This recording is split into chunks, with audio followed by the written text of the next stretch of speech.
This young man who is a construction worker and he's working on the construction of a magic of a big grand mosque, and at the completion of the construction of this magic, the Sultan who ordered the construction of the masjid, he wanted all the construction workers to leave, and the reason is because his daughters had ashrams, and it is the reason his the Sultan daughter so made a special request that after the construction of the big beautiful grand masjid is finished, she wanted to be the first one to go to the masjid and pray to Rasulullah with no one else there.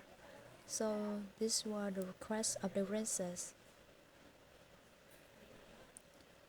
The construction workers leave, and this one construction workers, he was falling behind, he was late. He didn't realize that everyone else had already left and they had allowed the resident into masjid to go pray. So as he leaving, he had a glimpse of the races inside the musalla of the masjid praying to Karaka of Nab, and the scene was just so incredible to him. It was such an amazing scene, and he basically just fell in love with the races. It was just a very beautiful image to him, and he fell in love with her, and it became more than that. He became infatuated with her. So when he came home, he told his mother about what happened, and he said you had to go to Sultan and ask for the princess hand marriage. And the mother said, I can do your construction one, while the Sultan not gonna help him, his daughter marry you. But this construction worker became infatuated. He couldn't work, he couldn't think, he couldn't eat, he couldn't sleep. It was just a miserable stay, and the mother out fearing for her son. She's well-being, she was sure that if she doesn't do something, he may die because he will send food and water at the point. So she got to the palace and she asked to speak the son Sultan. You know, the guards they turned her away. Since she said my son is going to die, I have to talk to the Sultan. So finally they let her talk to the Sultan, and she mentioned the story to the Sultan, and the Sultan asked that they come back with the construction worker.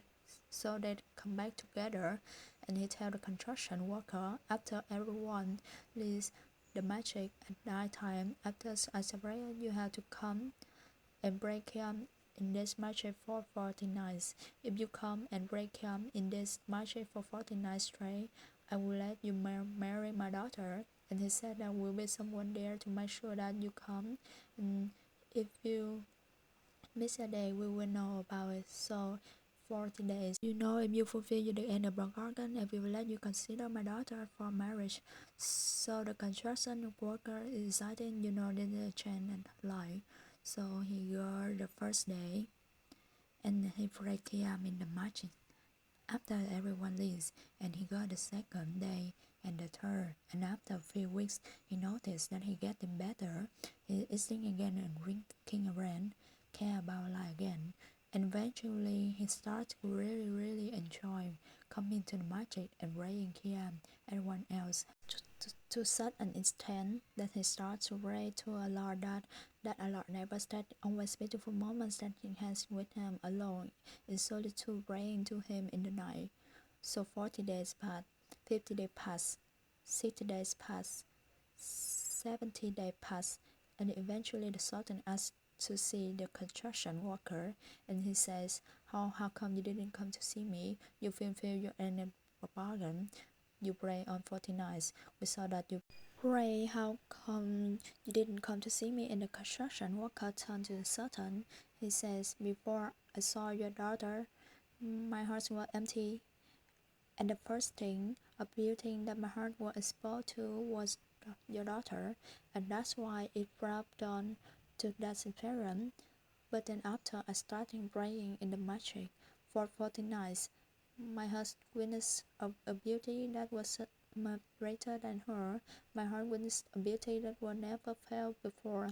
And he tells the Sultan, he goes on to say, thank you so much for offering me your daughter to consider, but I am happy where I am of her. And he goes on his way, and he doesn't marry the princess because he had found a love and a beauty and a happiness that were much greater than the just seeing the princess that one time. This was the love of Allah subhanahu wa ta'ala. This is the beauty of a close relationship with Allah subhanahu wa ta'ala. This is something that only one who has experienced it can really talk about it, or can, and even if we try to talk about it, it doesn't do it justice. And Ben Tamia, he talked about it. He said, the one who will not enjoy the China of this life will not enjoy the China of the next life. And the scholars who talk about what did Iman to me mean. It is this to be a state where slave of Allah love Allah so much, and easily with the Lord. Allah loves his servant so much, and easily with her servant. This is mentioned in the referring to the companions, but the mutual relationship of love with the Creator. When we talk about the category of sweetness of Iman, to love Allah subhanahu more than we love everyone else, including ourselves, is something that brings the witness of Iman. And you can think, could loving someone other than myself bring happiness? Only when Allah